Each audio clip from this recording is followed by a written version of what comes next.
Hello guys, स्वागत है आपका एक बार फिर से मेरी नई वीडियो के साथ। आज इस वीडियो में हम बात करेंगे इंडिया व साउथ अफ्रीका के बीच खेला गया पहला test match Eden Garden Kolkata में। क्या वजह रही है इंडिया टीम की हारने की? क्या पिच की वजह से इंडिया टीम हारी है या फिर है दूसरा कोई कारण? तो इससे पहले मैं वीडियो स्टार्ट करूं दोस्तों, मैं आपसे रिक्वेस्ट करूंगा मेरे चैनल को सब्सक्राइब कीजिए, लाइक कीजिए और अंत में कमेंट करना बिल्कुल न भूलें।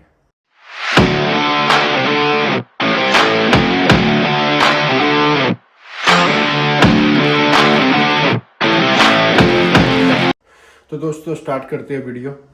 देखिए, जो इंडिया और साउथ अफ्रीका के बीच जो सेकंड मैच खेला गया है, इंडिया टीम 93 पे ऑल आउट हो गई है। 30 रन से मैच हार गई है इंडिया टीम। और देखो दोस्तों, जब मैं मैच देख रहा था, साउथ अफ्रीका की जो सेकंड इनिंग थी वो चल रही थी, तब मुझे ये थोड़ा फील हुआ था वहां की पिच को देखकर, जिस तरह से विकेटें गिर रही थी। रविंद्र जडेजा ने अच्छी बॉलिंग की थी उस टाइम पे।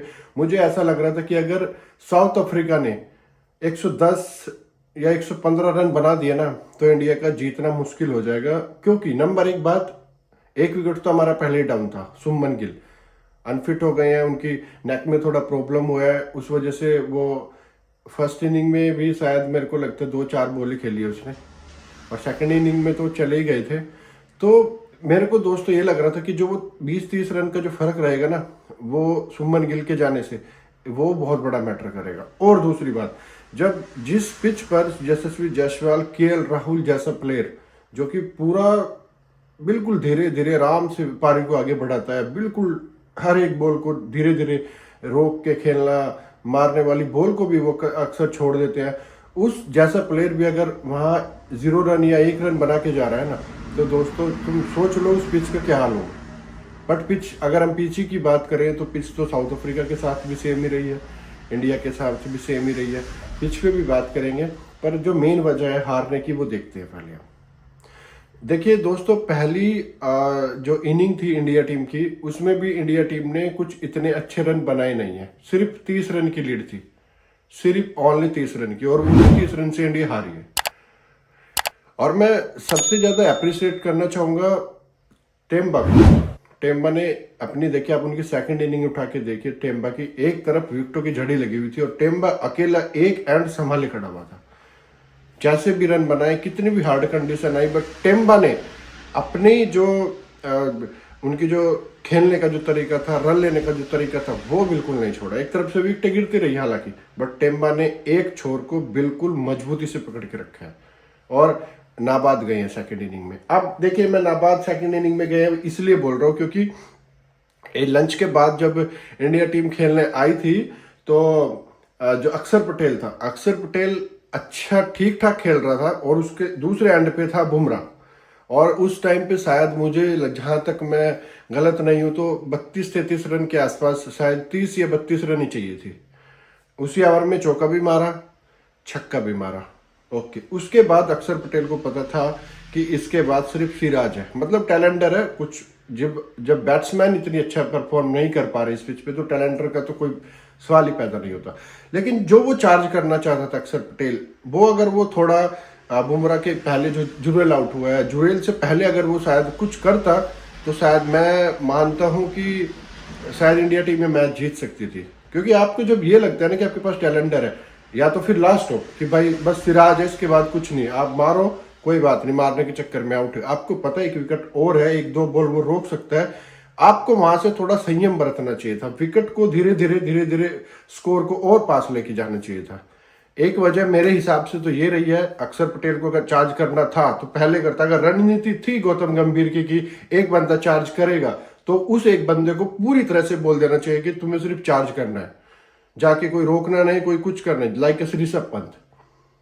बट आपकी प्लानिंग, आपको मैसेज आता है तब आपका एक विकेट रह जाता है, तब आपको मैसेज आता है कि अब आप चार्ज ले लो। अब कैसे चार्ज ले लोगे? आपको अगर ये लग रहा था कि विकेट बहुत हार्ड है, खिल नहीं रहा है किसी भी प्लेयर से, कंडीशन बहुत मुश्किल हो रही है खेलने के लिए, तो गंभीर जी को जो मैसेज दिया था अक्षर पटेल को, वो अगर वो ही सेम मैसेज आप एक विकेट पहले दे देते, तो शायद इंडिया टीम में मैच जीत सकती थी। एक बड़ी वजह हारी है। दूसरी बड़ी वजह पे आते हैं। दूसरी बड़ी वजह मुझे जो लगती है, गौतम गंभीर जो सोच रहे हैं कि फ्लेक्सिबिलिटी टीम में लेके आनी है। 3 नंबर पे जो है, पहले अगर हम पिछली सीरीज की बात करें, साई सुदर्शन खेले थे, इतना अच्छा किया नहीं, मैं बिल्कुल मानता हूँ इतना अच्छा नहीं किया, बट उन्होंने 50 भी लगाई थी पिछले मैचेस में। जो मैच हुआ था 3 नंबर पे अच्छी बल्लेबाजी की थी। अचानक से हटाया, वाशिंगटन सुंदर को लगा दिया। देखिए, मैं ये नहीं बोलूंगा कि वाशिंगटन सुंदर ने किया नहीं, वो लड़ा है, वो फर्स्ट इनिंग में भी लड़ा है, सेकंड इनिंग में भी लड़ा है, सबसे ज्यादा रन उसी के हैं। सेकंड इनिंग उठा के देख लीजिए आप, उसने बहुत अच्छा कार्य किया है। 3 नंबर पे वो खेलता नहीं है, एज ए बॉलर है, एक ऑलराउंडर के तौर पे खेलता है, बट उसकी वो पोजीशन है नहीं, पर वो वहां पे लड़ा है। सेकंड इनिंग में आप उसको देखो, पूरी तरह से लड़ा है वो। ठीक है, फ्लेक्सिबिलिटी के नाम पे जो गौतम गंभीर ने जो टीम इंडिया का बेड़ा गर्क किया है ना, आप T20 देखे दोस्तों, मैं आपको बता दूं, T20 उठाइए आप, T20 में ओपनिंग को छोड़ के, कभी कभी तो ओपनिंग का भी पता नहीं लगता। अगर सुमन गिल ना हो तो संजू सैमसन खिलाए, किसको ओपनिंग का भी पता नहीं लगता। एक फिक्स है, अभिषेक शर्मा ओपनिंग आएगा, मैं T20 की बात कर रहा हूँ। 3 नंबर सूर्य कुमार यादव आते थे, पता नहीं अब 3 नंबर कौन आ जाए। अक्षर पटेल भी आ सकता है, अक्षर पटेल भी आया 3 नंबर पे। तिलक वर्मा कोई पोजीशन नहीं, सूर्य कुमार यादव कोई पोजीशन नहीं, किसी भी पोजीशन, किसी की भी पोजीशन सेट नहीं है। सूर्य कुमार हालांकि कैप्टन है, बट उस टीम में उस किसको किस टाइम पे जाना है वो जी सिलेक्ट करता है। T20 का बेड़ा गर्क करा पहले, किसी को 3 नंबर का पता नहीं, किसी को 4 का नहीं पता, 5 का नहीं पता, 6 नंबर का नहीं पता, कुछ नहीं पता। 8 नंबर तक बैटिंग होने के बाद ये हाल गौतम गंभीर ने T20 में कर दिया है। अब मैं आता हूँ वनडे पे। देखिए दोस्तों, वनडे का हाल अभी हमारी उस टीम का उस लेवल का हुआ नहीं है जो T20 और टेस्ट में गौतम गंभीर ने कर दिया है। वजह सिर्फ एक है, ओपनिंग रोहित शर्मा ही करते हैं, ये बिल्कुल कोई दूसरी बात नहीं है। 3 नंबर पर विराट कोहली आता है। अभी जिस दिन विराट कोहली और रोहित शर्मा चले गए, उस दिन गौतम गंभीर यहाँ पे भी यही फ्लेक्सिबिलिटी का रोना रो देगा। एक से प्रॉब्लम है, जब टेस्ट मैच हारे थे हम बॉर्डर गावस्कर ट्रॉफी, तो प्रॉब्लम थी कि विराट कोहली बूढ़ा हो गया, रोहित शर्मा बूढ़ा हो गया, रोहित शर्मा चलने नहीं देता, टीम मैनेजमेंट में अपनी अपनी चलाता है। अब रोहित शर्मा चला गया, गौतम गंभीर अपनी चला रहा। क्या किया तुम लोगों ने? बेड़ा गर्क करके रख दिया टीम का। अपने घर में इंडिया, अपने घर की एक बार प्राउड हुआ करता था लोगों को कि अपने घर में टेस्ट मैच है, कोई मतलब भी नहीं है कि हरा दे। 2015 से लेके दोस्तों मैं 2022 तक बात करता हूँ, विराट कोहली कैप्टन रहे थे, घर में 11 मैच खेले हैं, सिर्फ 1 मैच हारे हैं, सिर्फ 1 मैच अपनी कैप्टनशिप में विराट कोहली। दूसरी टीम आ गई ना अगर इंडिया में खेलने, तो मैं ये बोल रहा हूँ रोहित शर्मा भी उस टीम में शायद थे, हाँ रोहित शर्मा भी थे, बट कैप्टन हुआ करते थे विराट कोहली। देख के दूसरे प्लेयर थर थर कांपते थे उसको, और वो भी इंडिया में खेल रहा हो को ये दबाव अलग कि विराट कोहली कैप्टन है, इतना अग्रेसिव कैप्टन है, और ये अलग से दबाव कि इंडिया में है। एक मतलब प्राउड होता था कि इंडिया में आया, कोई भी खेलने, ऑस्ट्रेलिया हो कोई भी हो, नहीं जीतेगा। और अब क्या कर रहे हो आप लोग? पहले न्यूजीलैंड आई थी, आपको 0-3 से वो हरा के गई। अब वेस्ट इंडीज बांग्लादेश से आप अगर जीतते हो तो ये अचीवमेंट नहीं है गौतम गंभीर जी आपकी। बड़ी टीमों के साथ आप फिर वही कोलैप्स कर जाते हो। ये इंडिया टीम मैच जीता हुआ था, बिल्कुल आराम से जीत रहा था ये मैच, बट वही फ्लेक्सिबिलिटी। और मैं जैसे बात कर रहा था वनडे टीम में, इसलिए फ्लेक्सिबिलिटी नहीं चल रही अभी। जिस दिन रोहित शर्मा विराट कोहली चले गए, वहां भी आप देख लेना, वहां पे भी सेम फ्लेक्सिबिलिटी का रोना रोएगा ये गौतम गंभीर। आप फ्लेक्सिबिलिटी के नाम पे 1 मैच जीत सकते हो, बार बार आप मैच नहीं जीत सकते। जब आपको यही पोजीशन नहीं पता कि मैं 3 नंबर पे खेलूंगा, 4 नंबर पे खेलूंगा, तो आप कैसे जीत जाओगे? कैसे जीत सकते हो आप? पॉसिबल ही नहीं है।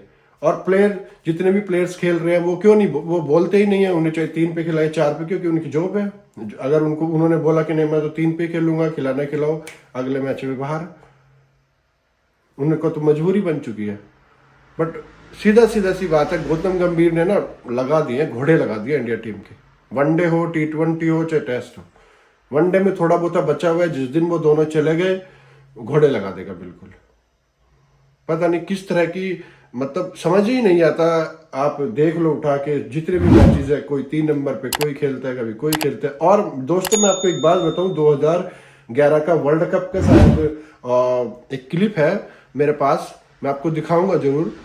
उस क्लिप में गौतम गंभीर ने कहा था कि आप प्लेयर को, जब उनसे पूछा गया था कि आप प्लेयर को कैसे सिक्योर कर सकते हो टीम में, तो उन्होंने खुद बयान दिया था कि जब तक प्लेयर को अपनी पोजीशन का पता नहीं लगेगा कि वो कौन सी पोजीशन पे खेल रहा है, कौन सी पोजीशन पे वो सेट बैठ रहा है, रन बना रहा है, परफॉर्म कर रहा है, तब तक आप प्लेयर को सिक्योर नहीं कर सकते। और वो चीज उस टाइम पे बोली थी, बट आज खुद अप्लाई कर नहीं रहे हैं गौतम गंभीर जी। अब टेम्बा को देखो, वमुमा ने क्या जबरदस्त बैकअप किया टीम में, जान फूंक दी, बिल्कुल लगा है कि कोई दहाड़ रहा है शेर। बहुत ही जबरदस्त कैप्टनशिप की है टेम्बा ने, जबरदस्त। और एक वाक्य भी देखने को मिला, जब पूरा खत्म हो गया था मैच, साउथ अफ्रीका जीत गया था, वापस आ रहे थे, बुमराह ने टेम्बा को बोला भी है कि मैं सॉरी बोलता हूँ उस चीज के लिए जो उन्होंने उसको बोला था। ये तो चलो खेल भावना है, इस पे तो अलग चीज है, बट मेरा कहने का मतलब है गौतम गंभीर तुम कर क्या रहे हो यार? तुम खुद ये जवाब बयान देते हो कि जब तक प्लेयर को उसकी पोजीशन पता नहीं लगेगा वो परफॉर्म कैसे करेगा। आप खुद उनकी पोजीशन को समझ नहीं आ रहा, कौन 3 नंबर, कौन 4 नंबर, कौन 5 नंबर। ओपनिंग का पता है, ओपनिंग के बाद कुछ नहीं पता, 9 नंबर तो कुछ नहीं पता, क्योंकि 9 और 10 पे बुमराह और वो आएगा सिराज।